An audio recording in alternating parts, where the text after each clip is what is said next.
Dans cette vidéo, on parle de l'influence de l'intelligence artificielle dans le monde de la musique. Voilà, on sait tous que avec l'arrivée des IA génératives l'année passée, voilà, toute cette tendance des IA génératives a impacté énormément de domaines, notamment le monde de la musique. Voilà, il y a pas mal de domaines. Donc, voilà, on va s'appesantir aujourd'hui dans la musique, voilà, dans l'industrie de la musique, les impacts des plateformes qui ont vu le jour, voilà, qui pourraient potentiellement menacer les artistes, voilà, on va découvrir à peu près ces plateformes-là et voilà.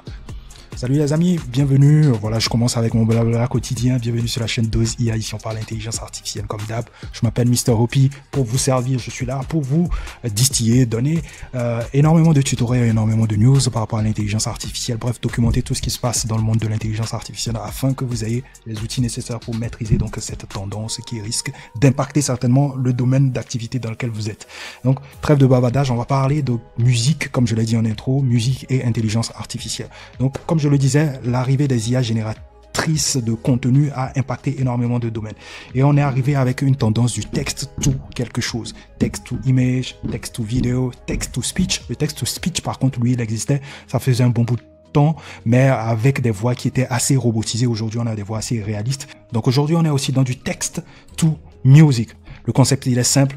Tu mets un texte, un prompt et il te génère de la musique derrière. Et dans le text to music, il y a deux sous-niches que j'ai identifiées. Déjà, la niche des plateformes qui génèrent des instrumentales. Voilà, sur ces plateformes, tu décris ce que tu veux comme type de musique, type d'instrumental et il te le génère derrière. On peut distinguer des plateformes comme Music LM, Stable Audio Diffusion, Music Gen. Music LM, il a été développé par des chercheurs de Google, bien évidemment.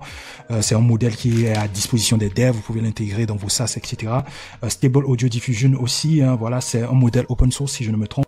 La plateforme web, elle est disponible. Vous pouvez aller générer, voilà, des instrumentales sur la plateforme web. Voilà, écrivez ce que vous voulez comme type d'instrumental et lui se chargera derrière de vous le générer. Ensuite, il y a Music Gen aussi qui a été développé par les chercheurs de Meta. Music Gen appartient à Meta, donc ça fait partie de la longue liste des modèles IA open source développés par Meta. Vous pouvez le trouver sur les plateformes comme Replicate, qui est un large catalogue de modèles IA open source. Et vous pouvez aussi le retrouver sur Hugging Face. Donc, si vous êtes développeur et que vous avez envie d'intégrer des outils open source, des outils IA open source au sein de votre SaaS, cette plateforme est la bienvenue. Donc, n'hésitez pas à aller checker, regarder. De toutes les façons, je vous mettrai le lien vers les différentes plateformes en commentaire, la documentation, etc. Tout sera en description, excusez-moi. Ensuite, il y a un deuxième type de plateforme que j'ai identifié, les plateformes qui génèrent du son en entier, que ce soit de l'acapella couplé avec l'instrumental. C'est à peu près comme si vous aviez fait un son studio. Voilà, les sons classiques qu'on a l'habitude d'écouter, voilà, sur les plateformes de streaming. Bien sûr, sur les plateformes de streaming, on écoute aussi parfois des instrumentales, mais je veux parler, voilà, des sons avec des acapellas qu'on a l'habitude d'écouter, que ce soit sur Spotify, YouTube, etc. Donc voilà. Donc il y a les plateformes comme Suno, Udio qui existent aujourd'hui, qui vous permettent en quelques prompts, en quelques phrases de générer donc un son. Tout simplement. Suno, la toute première version, je vous l'avais déjà présentée sur la plateforme, elle existait sous Discord. Voilà, la toute première version, le concept était similaire à ce qu'on a sur la plateforme web de Suno actuellement. Vous mettez les paroles de votre chanson, les lyrics, vous pouvez les générer aussi sur ChatGPT au passage, et ensuite vous spécifiez le type de musique que vous voulez générer, vous voulez faire chanter par le modèle IA de Suno. Donc une fois que c'est spécifié, Suno vous génère donc le son derrière. Le concept il est assez simple. Ensuite est venue la deuxième version du modèle IA de Suno qui te permet aujourd'hui de générer des sons sur la plateforme web qui est disponible. Et là aujourd'hui on est à la version 3 de leur modèle IA. Ensuite on a Udio qui aujourd'hui est le concurrent principal de Suno. Voilà, il n'y a pas d'autre plateforme à part Udio qui fait mieux que Suno actuellement sur le marché. Udio lui par contre il va plus loin, il peut te générer du contenu audio, hein, voilà, il peut te générer des podcasts, des analyses de Mathieu Foot, des stand-up humoristiques, voilà, il peut te générer pas mal de contenu audio, mis à part la musique bien évidemment, et ça c'est très intéressant. Donc aujourd'hui on a ces deux types de plateformes qui font réellement du text to music. On a des plateformes open source et des plateformes propriétaires. Dans les plateformes qui génèrent des instrumentales, la liste n'est pas exhaustive bien évidemment, je n'ai pas tout mentionné. Il y a des plateformes propriétaires comme Mubert que vous avez déjà présenté sur la chaîne qui génère aussi des instrumentales grâce à de simples prompts aujourd'hui. N'hésitez pas à faire un tour sur ces plateformes, à tester, voilà, à toucher du doigt, voilà, vous amuser quand même avec ces plateformes-là pour voir réellement, voilà, ce qu'ils produisent comme contenu, ce qu'ils peuvent faire. Je pense que Suno et Udio, tout le monde peut avoir accès à cela. Pas besoin d'être un expert aujourd'hui en intelligence artificielle pour générer un son littéralement sur Suno. Un novice, il vient, même un enfant, il vient, il tape juste n'importe quoi dans la partie parole des chansons, sélectionne le type de musique qu'il veut, et ensuite il peut générer un son. Donc un enfant de 10 ans même peut générer un son aujourd'hui sur ces différentes plateformes et en faire un hit.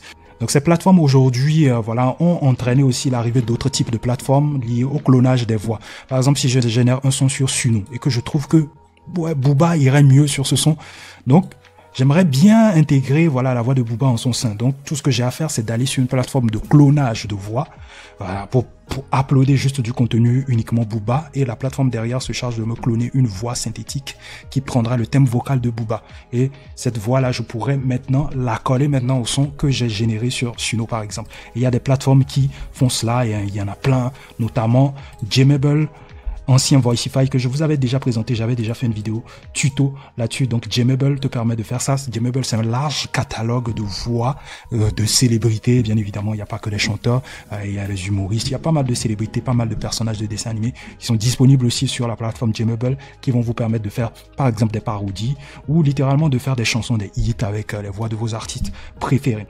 Et aujourd'hui, il y a pas mal d'artistes qui s'insurgent donc sur cette plateforme-là, qui autorisent le clonage de leur voix, l'utilisation de leur voix dans des parodies. Je prends l'exemple de Caris aujourd'hui. Aujourd'hui, quand tu tapes Caris parodie, Caris IA aujourd'hui sur YouTube, tu tombes sur pas mal de parodies, pas mal de sons de Caris en train de chanter des chansons complètement folles. Et donc voilà, donc c'est à ça qu'on est aujourd'hui, et ça génère énormément de vues, donc énormément d'argent, de YouTube money derrière, de TikTok money derrière. Donc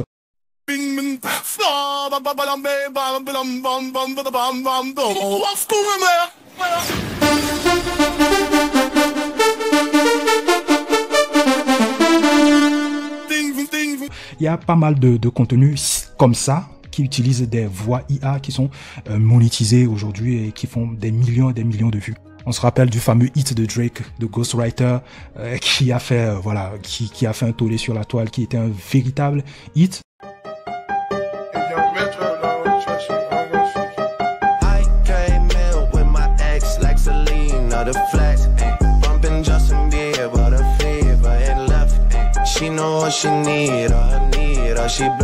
Qui a malheureusement été supprimé des plateformes de streaming, parce que voilà, les plateformes de streaming sont en train de mettre en place toute une règle autour des contenus générés par l'intelligence artificielle. Pourquoi j'ai mis du 50-50 ici? Parce que il y a certains artistes qui sont favorables quand même à ces plateformes-là, au clonage de leur voix sur ces plateformes, à l'utilisation de leur voix sur du contenu généré par voilà, des utilisateurs lambda.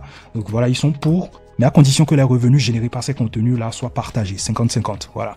Par exemple, je prends l'exemple de Caris, par exemple, avec les millions de vues que ces parodies ont fait, il pouvait peut-être mettre en place ce business, je ne sais pas s'il a mis en place, mais en mettant en place ce type de business model, il prend 50% des revenus générés par les contenus parodies qui ont été diffusés sur voilà, toutes les plateformes, hein, je parle de Facebook, TikTok, YouTube, etc. Il prend 50% de ces revenus-là, et ça fait une autre source de revenus aussi pour l'artiste en question. Donc, petit à petit, je pense que c'est vers ce type de modèle qu'on va arriver du côté des artistes. Je comprends qu'il y a certains artistes qui sont hostiles à ça, ça s'entend. Donc actuellement, il y a aussi voilà, beaucoup d'institutions juridiques qui sont en train de travailler voilà, à la réglementation par rapport au clonage des voix, par rapport à l'impact que l'intelligence artificielle pourrait avoir dans le monde de la musique. Le but, c'est de réduire, voilà, que l'impact ne soit pas assez fort, voilà, qu'il y ait quand même des lois qui régissent quand même l'utilisation de l'intelligence artificielle dans le domaine de la musique. Parlant de clonage de voix, récemment, Drake a fait l'actualité en intégrant donc une voix clonée de Tupac et de Snoop Dogg dans sa diss track, dans son clash avec Kendrick Lamar. Je pense que ceux qui sont fans de musique sont plus ou moins au courant de ces divers clashs qu'il y a actuellement entre voilà, le clone Drake et Kendrick Lamar. Donc ça montre déjà la puissance de l'intelligence artificielle. C'est un vrai hit qu'il a généré derrière, en tout cas. Donc par ricochet, on peut faire revivre littéralement un artiste aujourd'hui. Un artiste peut revivre, je peux parler par exemple de Tupac aujourd'hui, qui a pas mal de sons générés par l'intelligence artificielle, qui pilule la toile. Juice WRLD, pareil aussi, il y a pas mal d'IA de Juice WRLD qui pilule la toile, pas mal d'IA de XXXTentacion qui pilule la toile, ce qui fait que l'artiste en quelque sorte continue d'exister dans l'esprit de ses fans. Lorsqu'un fan regarde une musique générée par intelligence artificielle avec la voix de XXXTentacion derrière, donc il est touché, il se rappelle de son artiste, etc. Donc quand on parle de musique, on parle aussi de plateformes de streaming aujourd'hui, donc c'est dans l'air du temps. Donc les plateformes de streaming aussi sont impactées par la musique. Je veux parler de Spotify, Amazon, Deezer, etc. Pourquoi j'ai mentionné Spotify et Amazon ici? Parce qu'ils ont récemment fait des mises à jour liées à l'intelligence artificielle que j'ai mentionné dans mes récentes news ActuIA. Voilà. Donc Spotify a intégré des fonctionnalités IA qui te permettent aujourd'hui de générer une playlist grâce à un simple prompt. Voilà, tu écris ce que tu veux comme type de musique ou comme type de playlist, tu décris ta playlist ou le mood dans lequel tu es, les sons que tu aimerais entendre par exemple, et derrière l'intelligence artificielle te dresse une playlist, et ça c'est complètement dingue. C'est pareil aussi pour Amazon Music qui a intégré une fonctionnalité assez similaire qui s'appelle Maestro, qui te permet tout simplement de générer aussi une playlist grâce à un simple prompt, ou même grâce à des emojis par exemple, parce que je parlais tout à l'heure de mood, parce que les playlists, tu peux les générer en fonction de tes moods, t'es triste, t'es joyeux, t'es calme, tu veux étudier par exemple, donc tu peux utiliser des emojis pour traduire en quelque sorte le mood ou l'émotion dans lequel tu es pour générer une playlist derrière. Ça c'est très intéressant. Et il faut noter aussi que ces plateformes de streaming aussi hébergent aussi les contenus générés par les plateformes comme Suno, Udio ou même par les plateformes comme Musicalm, Stable, Audio Diffusion, etc. Donc ces plateformes-là hébergent quand même ces musiques-là et ces contenus musicaux hébergés sur ces plateformes-là générés par l'intelligence artificielle bien évidemment génèrent de l'argent. Génèrent de l'argent. Donc il y a pas mal de personnes qui génèrent de l'argent grâce au stream sur les différents contenus audio créés sur Suno ou sur Udio. Donc la plupart des personnes passent par DistroKid. Je pense que c'est la plateforme la plus facile d'accès aujourd'hui pour pouvoir voilà, diffuser sa musique sur pas mal de plateformes de streaming, que ce soit Spotify, Deezer, Amazon, Tidal, etc.